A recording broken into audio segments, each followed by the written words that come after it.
Thank you very much. I think I would just say, recognizing that this ship is too big for you to turn on a dime, my concern would be if we get to a point where you see the rate structure isn't working for whatever the reason, our collective ability to make the adjustments quick enough before harm is done, if you will, for lack of a better term. Yes, as sort of in keeping with both what the LAO said and several of the speakers, clearly the sort of the monitoring in real time is critical for this to work. It's too large to predict all of the moving pieces and their interactions, and it's too important to just assume that whatever we started with is fixed in place. And so between those 2 points, we're going to have to work very carefully. I guess the one comment I'd make on the payment level to families, to caregivers, is we can certainly talk about, what's exactly the right dollar amount. I just think in terms of the culture of what we're trying to move towards, we're never going to buy family homes. I mean, that's not what's going to be there. We're going to have to figure out what are the costs to those families who care about these children and meet their costs. So we're being realistic about that. And then we have to, as Carol Schroeder was saying, we have to be realistic about what are the services they need in those homes to care well for the children. But ultimately, I think the most important quality in whether we succeed or not in this is going to be the relationship we have with those caregivers, whether we make them part of our team, whether they feel that their voice is really heard in the child-family team process, whether their opinions make it into the court reports and they're present in the courtroom and they're expressing all that needs to be. So that's not to say we can therefore underfund the expenses that the family is incurring because we're being good partners, but we will really get and keep the caregivers because we engage them as members of a team that is meeting children's needs, because that's why they're going to come to us in the first place. And in that light, in terms of meeting the expense needs of the caregivers and hearing them and making them a member of the team, one witness acknowledged childcare. Huge. And I hear certainly in my home county that is, if not the #1 barrier, a huge barrier. Experienced that as a provider of services in my former life. You are silent on that thus far. There are legislative proposals outside of the budget process that seek to address the intersection of child care and continuum of care reform. So not to cross lanes inappropriately, I certainly do hope that there are solutions both in terms of meeting short-term needs, because placements have to be arranged in matters of hours, and there can't be lengthy activation processes that somebody has gotten a list and waited and risen to the top of the list and got childcare. So there needs to be that short-term fix, and then there needs to be some recognition or process that the family who is caring for a dependent child, the child does not bring any income. That is not an income-based home. And so to somehow recognize that, therefore, the child's needs for child care should be prioritized within the overall availability of child care, however much that grows or, over time, I think is essential. But again, I don't want to cross agendas here. Thank you very much, and we'll hold this item open. Thank you for the discussion. Issue 19, the budget change proposal, funding the continuum of care reform implementation.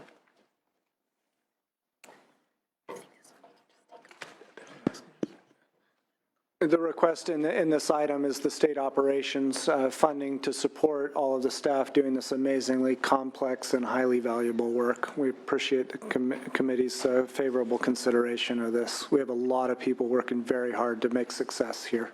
Excellent. Any comment from LAO or finance? Ben Johnson, LAO. As we previously noted at a hearing, we have reviewed this request and do believe that the state resources are justified given the large lift that CCR entails. Excellent. Any public comment? Seeing none, I'll entertain a motion. So move. I'll call the roll, please. Senator Mitchell? Aye. Senator Monning? Aye. Senator Stone? That's out 3-0. We'll move on to issue 20 under Department of Social Services, in-home support services. Madam Chair and members, our Department of Finance colleagues will take the lead on this issue. Okay. Thanks.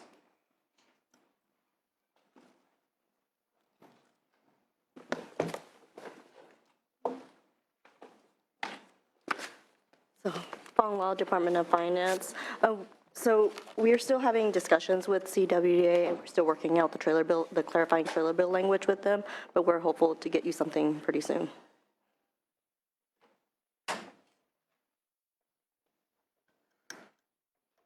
LAO? Nothing. Public comment?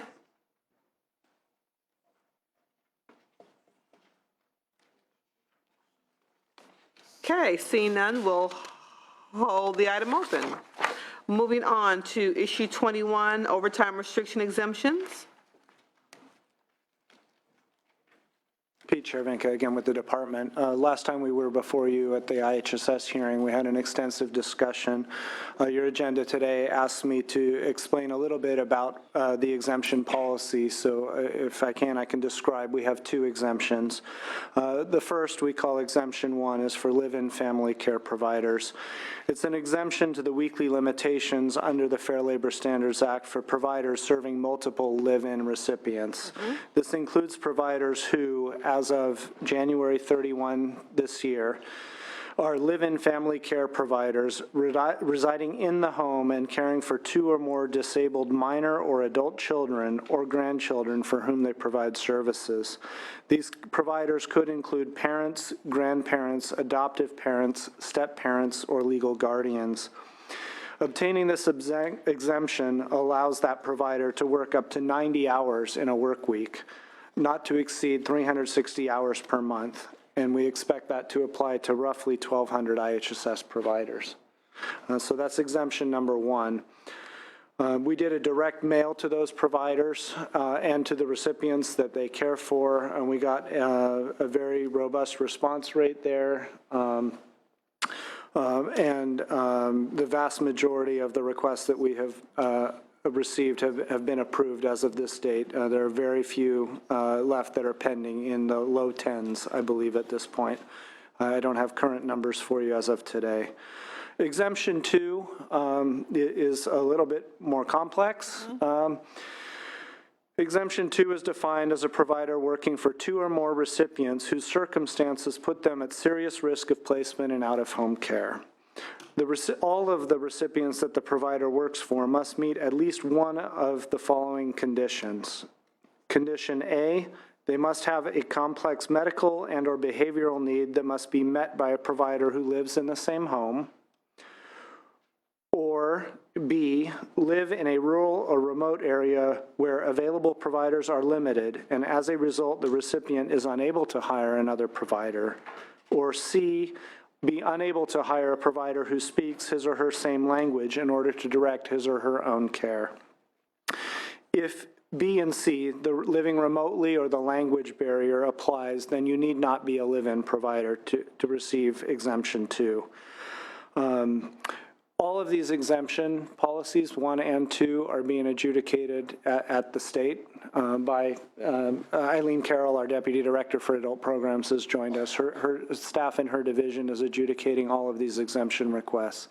In the case of exemption 1, as I mentioned, we did a mailing, and providers forwarded their exemption request to us for decision-making. In the case of exemption 2, it's our expectation that county staff, as a result of working through workweek agreements, working with the recipient to ensure that enough providers are available to do their care, and looking at backup plans and the availability of other providers in the area, that as a result of those efforts, they've taken steps to do what they can to find people to meet the service needs of these clients. And as a result of that engagement, we expect exemption 2 requests to be forwarded to us by counties following the completion of those activities, with a description of the steps that they've gone through and the factors they found that make exemption 2 applicable. And so again, those are coming to us from counties as these situations are identified through that iterative process. For purposes of identifying who's potentially eligible for exemption 2, we have provided counties now monthly download files, and they're now receiving those files weekly. Identifying consumer-provider relationships in which it appears errors were made on the timesheet that would appear to exceed the caps on provider hours in a given work week. And so those lists are enabling counties to target these situations for their outreach and education efforts, either to educate people so they avoid making those errors going forward, or to enable them to access these exemptions to the extent that they're found to be applicable after other efforts have been exhausted. Happy to answer questions. I probably made it more complicated than it needed to be today. No, that was helpful. Do you intend to, at any point, codify the exemptions? I mean, you've taken administrative action at this point. We do not have a statutory proposal before the legislature to codify these exemptions. I believe it was 2015, right? 2015? At any rate, the U.S. Department of Justice issued guidance to states and said that to the extent that a state imposes limitations on the availability of providers, that any state that does so needs an individualized exemption process to ensure that the needs of the recipients that those providers care for are being met. So to the extent that that engagement occurs and we find other providers that meet the need, great. But to the extent that we go through that effort and other providers are unavailable, we do have this exemption process, again, exemption 1 and 2, to accommodate that guidance from U.S. Department of Justice. And with the guidance and the fact that you're not going to codify, does that also give you opportunity to reevaluate and perhaps come up with additional exemptions if necessary? I mean, does it give you that kind of flexibility and freedom? The DOJ guidance requires an individualized exemption process. It does not define what those exemptions must look like, so the answer would be yes. Right. Senator Monning. Thank you. Just so I'm clear, these exemptions, as described, provide a cap of 360 hours per month. That's correct. Payment in using the family placed provider, for example. If the recipient of care needs more than 360 hours a month, presumably the family member is still providing it but just not getting paid, or can they bring in an outside provider to supplement those hours after they hit the cap? The second, and I'm sure in some cases both. For complete clarity, the recipient in the IHSS program has a maximum cap of monthly hours of service of 195, and if they are severely impaired, 283 hours a month.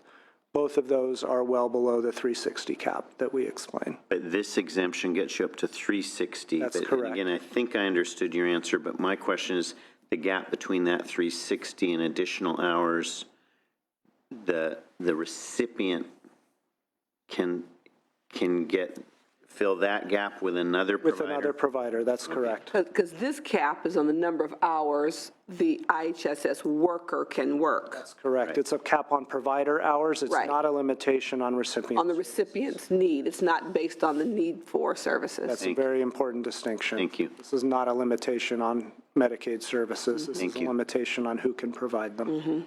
Thanks. LAO? Thank you, Madam Chair. Callie Freitag with the LAO. As this committee has noted, the administration is not proposing trailer bill to codify the exemptions here. So we would recommend that if you're interested in increasing your oversight of the provider exemptions, establishing your own policy, or giving yourselves that flexibility that you mentioned before, you may wish to consider adopting your own trailer bill language that's consistent with your intent and your priorities for these provider exemptions. Thank you. Finance. Public comment. Tiffany Whiten with SEIU California. Our concern still relies with the second exemption and the lack of notification to the providers. We also have a concern with the providers that call the county and are asking about these exemptions. The social workers are unable to kind of give them information about the second exemption. So we appreciate the funding that's there for it, but we just kind of still are hoping that the second exemption kind of gets out there and the providers are notified. Thank you. Thank you. And what is the plan around that, around the second exemption? You could share. Run the notice. Mm-hmm. Yeah, we have issued all county letter directions explaining the exemption 2 process, where it starts at the county level with an individual contacting them, and the county then has to do their own research, supply it to the state, and then we'll evaluate it and inform the individuals whether or not they qualify for the exemption 2. The biggest mechanism, because this is such a unique population, you have to be working for at least 2 people, and you have to meet these criteria. So we have been, as Pete Cervenka had mentioned, giving the counties data downloads. Mm-hmm. The reason that those are the most important vehicle to identify this particular group and to do outreach to them is because these are the people who are working in this situation. Currently. They're working over the 283, mm-hmm. So they're the ones who would be the natural audience to contact for.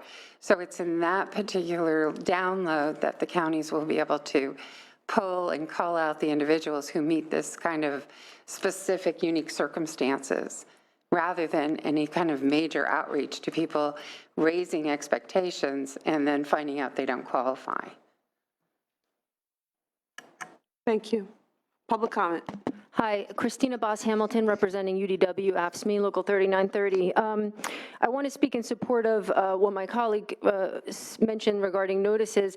I think that what we're seeing in all practicality is that the social workers who manage average caseloads of 200 to 300 clients, and in certain counties higher than that, at least the feedback that we're receiving from counties is that they have not adequately staffed to do that type of review where they go through each client's files to identify who might be applicable. And so for the most part, people are maybe hearing about it through word of mouth or through their labor organization, which, you know, isn't a bad thing. And we obviously want to service our members, but we do think that for folks who are not knowing about it but may be eligible, it does do a disservice. And one of the requests we've made to this committee, and we have submitted trailer bill to that effect, is that there should be some type of mailing to some subset of the population using some targeted criteria in CMIPS 2 that can say these are the most likely people, and at the very least send out a mailing to those folks. The other thing that we would like to see is a due process, because right now the way that it works is if you want a second exemption, which is special circumstances, you have to make your case to your county social worker. Again, we have issues with county social workers and workload issues, but if your county social worker says, no, I don't think that you deserve the exemption, there's no recourse. Actually, the de facto recourse that's occurring, because this is happening, is that the provider is coming to us as their union and saying, can you please help us? And we're sort of facilitating an appeal informally to the department. And the department has certainly been very open and helpful, but that's not a due process that people deserve, which is someone else to review the case and say, actually, you do qualify for an exemption. And here's actually a perfect example. We have cases of providers who have hired a second provider to meet the hour need above 360, but then being denied the exemption because there's a second provider in the home. So the social worker is saying, well, you don't really need the exemption. But they hired the second provider in order to not have the client lose services for the hours that they themselves couldn't work. So what we are seeing is a tremendous need for education and training to the social workers some of whom, believe it or not, still don't even know that these exemptions exist, and training, and outreach to the provider population. And with all due respect to the department, because they have been very helpful and have worked very earnestly with us, this is simply a very complicated rollout that just hasn't been given enough time to do the type of preparation that has been necessary. And we've abundantly addressed this in our communications to the subcommittee, so I don't want to deviate too greatly, but it is actually very much tied to the exception process. So thank you, and if you'd like, Madam Chair, we will gladly resubmit our requests on that. Thank you. Appreciate that. Next witness. Yes, please. Madam Chair. Go ahead. I'm sorry. If I can just respond to what she said, in particular to the exemptions being denied when somebody has found a provider above the 360 level. We realized early on there was a problem in our approval process, and we've gone back through all of the denials and reversed any situation in that case, and encourage, if there are other remaining known examples of that, we would like to know so that we have the opportunity to correct that. Appreciate that. Thanks for that clarification. Next witness. Thank you, Madam Chair. Frank Mecca with CWDA, and in the interest of time, I'd like to align my comments with those of other members who were part of the coalition that submitted concerns to you about FLSA implementation. I'd like to particularly underscore a concern that the Tier 2 or the Category 2 exemption definition could be too narrow to actually not allow people with legitimate needs to get the exception and to whom harm could occur because of that. And so we'd just like to put a marker by the request that we re-engage with the administration to think through that second category in particular. Thank you, sir. Yes. Madam Chair, if I might, I was asleep at the switch on the last issue, and when the time is right, if I could have just a moment to express our concerns with the trailer bill language regarding the contract mode, I would appreciate that. Why don't you go ahead and share them now? We're opposed. We are, but not to be flip We're about talking about it. issue 20, right? Yes, on the, Okay. Thank you so much, and I apologize for that. The trailer, in current law, there are two things that raise a county's costs in IHSS above the MOE. There's a 3.5% inflation factor, and then if a county negotiates, locally negotiates a wage or benefit increase, then the county would be responsible for that. The trailer bill language for the contract mode counties holds counties fiscally responsible for anything that raises the contract rate increase, not just something that's related to a locally negotiated wage or benefit increase. We think that goes beyond the scope of the agreement, and we oppose that part of the language. Thank you. Thank you. We will hold issue number 21 open. Moving on to our final issue for today's hearing, issue 22, under Health and Human Services Agency, the Office of Systems Integration, Department of Social Services.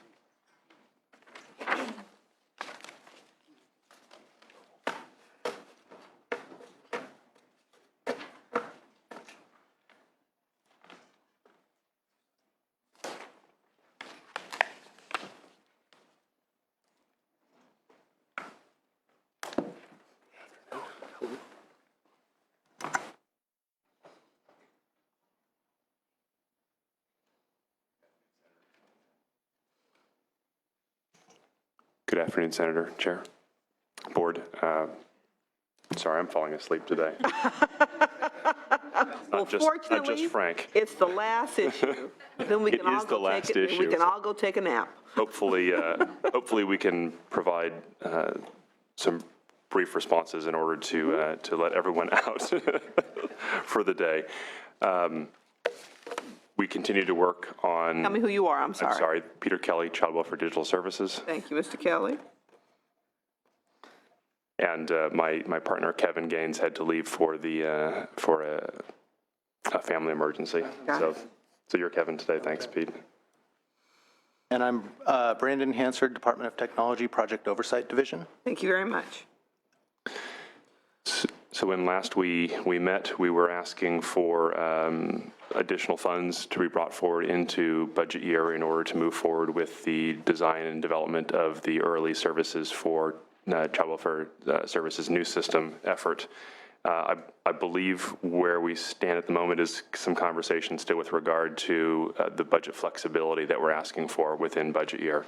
And I think the remaining items that we're working through are the specific language with regard to the ongoing reporting, and we have meetings with CWDA and our legislative affairs folks tomorrow evening to try to hammer out the final details to make sure that all of the various components that people are asking for are all covered within that, as well as some language for quarterly in-person meetings at a minimum, and certainly being willing to do more often if that is the desire of the legislature.